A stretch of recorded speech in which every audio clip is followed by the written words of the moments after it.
January 19, 2023. Pagbasa gikan sa Santos nga Ebanghelyo sumala ni San Marcos.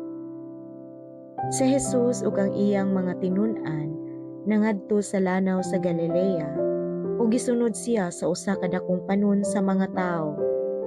Kining mga tawhana nagikan sa Galilea, sa Judea, sa Jerusalem, sa mga dapit nga sakop sa Idumea ingon man sa tabok sa Jordan, ug sa kasikpit sa mga dapit sa syudad sa Tiro ug sa Sidon. Nangadto sila kang Jesus kay nakadungog man sila sa mga butang nga iyang gibuhat. Hilabihan kadaghan ang mga tawo ug tungod niini si Jesus nagsugo sa iyang mga tinun-an sa pag-andam ug sakayan alang kaniya, aron dili siya mapiit sa mga tawo. Daghang mga tawo ang iyang giayo ug ang tanan nga may balatian nag-ilugay pagduol aron makahikap kaniya. Sa dihang nakit-an si Jesus sa mga taong giyawaan, naghapa sila sa iyang atubangan ug naninggit, "Ikaw mao ang anak sa Dios."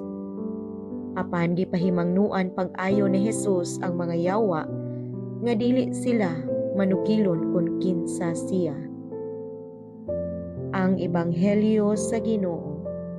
Daygon ko ikaw, O Kristo.